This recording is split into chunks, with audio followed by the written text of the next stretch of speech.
जय माता दी दोस्तों आप सभी को चैत्र नवरात्रि 2025 की हार्दिक शुभकामनाएं। दोस्तों अब जल्द ही नवरात्रि के पावन पर्व की शुरुआत जो है वो अब होने वाली है और माता वैष्णो देवी के दर्शन का इससे शुभ समय और कोई नहीं हो सकता। अगर आप भी माता के दरबार जाने की योजना बना रहे हैं और सोच रहे हैं कि बजट में आप सभी माता वैष्णो देवी धाम की यात्रा कैसे पूरी करें, कैसे जाएं, कहाँ रुके और साथ ही क्या क्या खास जो है इस बार चैत्र नवरात्रि पर होने वाला है, तो इनसे जुड़ी जितनी भी जानकारी आज की इस वीडियो में मैं आप सभी को बताने वाला हूं। तो चलिए शुरू करते हैं आज की ये वीडियो।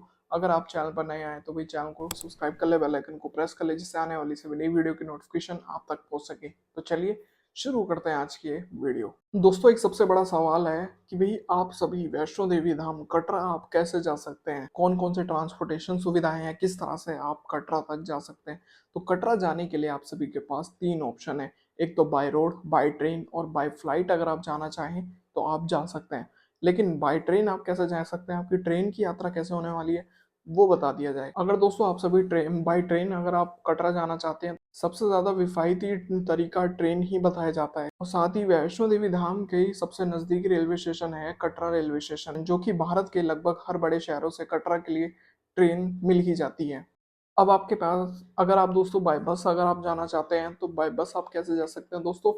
कई सारे अब क्या है कि बस की कई सारी सुविधाएं जो है वो उपलब्ध हैं बाय कटरा के लिए। अगर आप प्राइवेट प्राइवेट बसेस या फिर सरकारी बसेस में अगर आप जाना चाहें तो आप सीधा कटरा तक पहुंच सकते हैं। कई ऐसी प्राइवेट और सरकारी बसेस अवेलेबल रहती हैं हर समय, जो कि हर रात जो है कटरा के लिए निकलती है। अगर आप चाहें तो आप प्राइवेट या सरकारी बस के थ्रू सीधा कटरा पहुंच सकते हैं, लेकिन अगर आप चाहें तो जम्मू तक बस लें और वहां से कटरा के लिए लोकल बस या शेयरिंग टैक्सी मिल जाती है, वहां से सीधा आप जो है कटरा पहुंच जाएंगे। दिल्ली से अगर हम बात करें, दिल्ली से बस का किराया कितना आएगा जो कि सीधा कटरा कटरा ले जाकर छोड़ती है, तो उसका किराया 800 से 1200 रुपए तक का जो है वो रहता है। अब यहाँ पर शुरू होता है फ्लाइट का कि भाई अगर आप दोस्तों बाय फ्लाइट अगर आप जाना चाहते हैं तो फ्लाइट से आप कैसे जा सकते हैं, ये बातें आपको बता दिया जाए। थोड़ा सा महंगा जो है वो पड़ सकता है बाय फ्लाइट कटरा तक जाने का, लेकिन इससे क्या है कि फ्लाइट से जाने का आपका समय जो है वो बच जाता है, जो कि सफर में जो 5 से 6 घंटे जो लगते हैं वो बच जाते हैं। नजदीकी एयरपोर्ट जो रहेगा कटरा का वो रहेगा वो रहेगा जम्मू एयरपोर्ट। साथ ही जम्मू से कटरा के लिए शेयरिंग टैक्सी या फिर लोकल बस जो है उपलब्ध रहती हैं, आप उनके थ्रू सीधा बाय कटरा जो है पहुंच सकते हैं। अब आप सभी दोस्तों कटरा तो पहुंच चुके हैं, लेकिन कहाँ रुके, ये एक बहुत बड़ा सवाल है कि कटरा में आपको कहाँ बढ़िया अच्छी तरह से बजट में आप बढ़िया बजट में स्टे कहाँ कर सकते हैं। तो ये बातें भी आप सभी को बता दिया जाए दोस्तों। दोस्तों शाइन बोर्ड के दोस्तों शाइन बोर्ड की तरफ से कई सारे रूम्स भी हैं, जो कि कई सारे निवास स्थल के नाम से जाने जाते हैं। जैसे कि एक है निहारिका भवन जो कि कटरा में ही मौजूद है, एक है सरस्वती भवन जो कि कटरा में ही मौजूद है, एक है त्रिकुटा भवन जो कि यात्रा मार्ग के बीच में।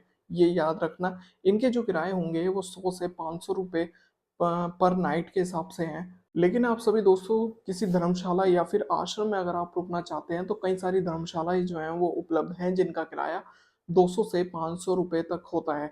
लेकिन कुछ ऐसी प्रमुख धर्मशालाएं भी मौजूद हैं कटरा में, उनके बारे में बता दिया जाए।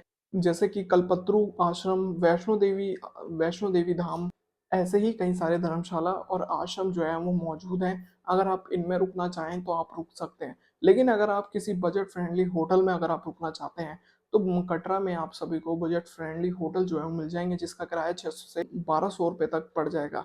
चलिए दोस्तों ये सब तो आप सभी को पता चल गया कि भाई कैसे आप सभी जो है कटरा तक पहुंचे, कहाँ रुके, किस तरह से पूरी प्लानिंग जो है वो करनी है। लेकिन अब आप सभी को बताते हैं वैष्णो देवी धाम की यात्रा रूट और आइटनरी बताते हैं डे बाय डे कि 2 दिन अगर आप दोस्तों 2 दिन के लिए वैष्णो देवी गए हैं तो किस तरह से आप अपना पूरा सफर जो है वो कर सकते हैं डे 1 और डे 2 में। तो ये बातें भी आप सभी को बता दिया जाए।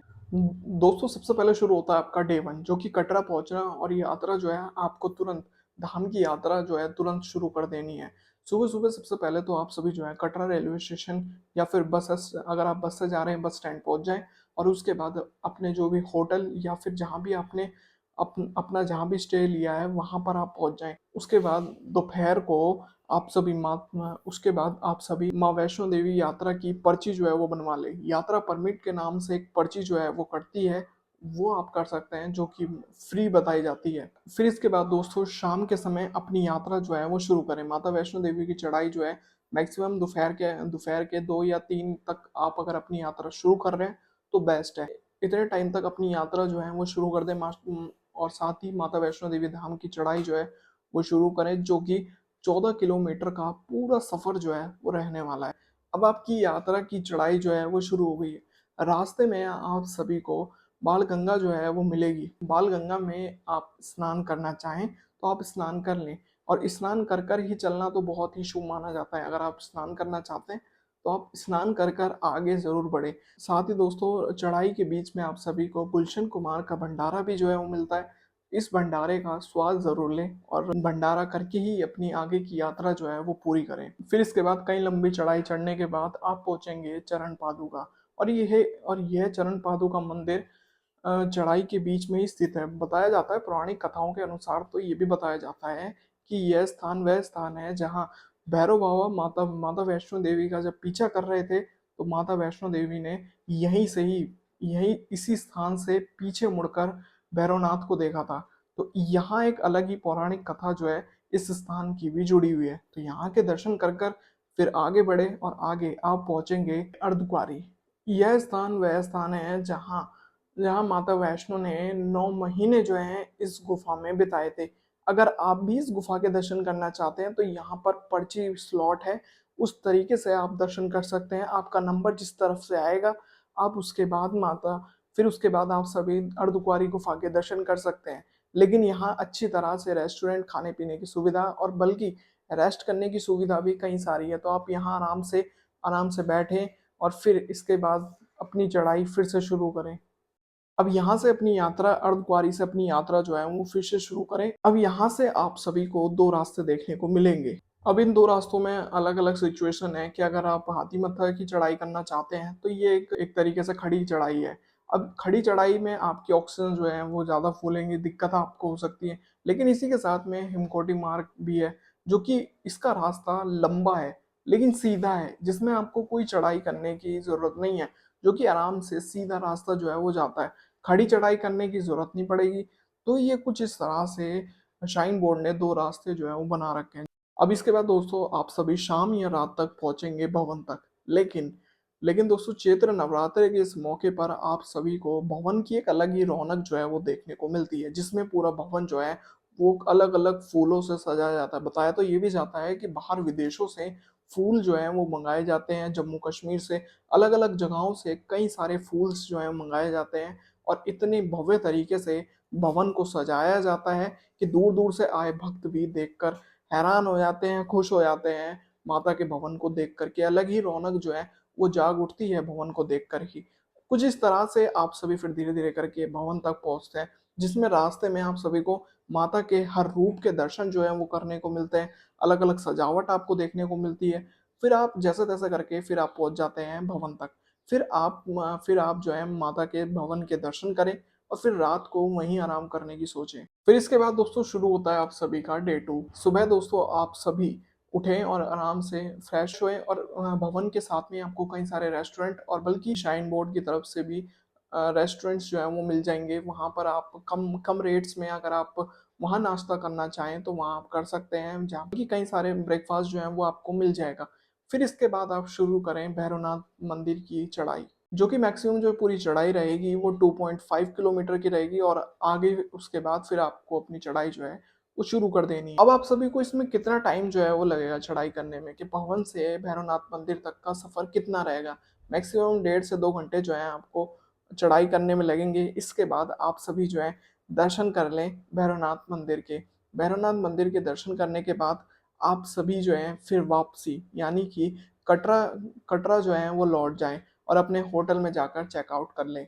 फिर इसके बाद आप सभी की यात्रा जो है वो पूरी हो जाएगी। बताया जाता है कि भैरवनाथ मंदिर की दर्शन करना बहुत ज़्यादा ज़रूरी है। अगर आपने भैरवनाथ मंदिर के दर्शन नहीं करे, तो आपकी पूरी यात्रा अधूरी मानी जाती है।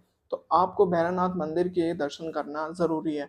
इसके बाद आप सभी की यात्रा जो है वो पूरी हो जाती है, और फिर शाम के समय अगर आप वापसी अपने घर की ओर लौटना चाहें तो आप लौट सकते हैं। लेकिन अगर आप शाम को रुकना चाहें और आप मार्केट में भी आप जो है विज़िट कर सकते हैं। शॉपिंग कर सकते हैं, अलग-अलग प्रसाद जो है माता वैष्णो देवी धाम के ले सकते हैं।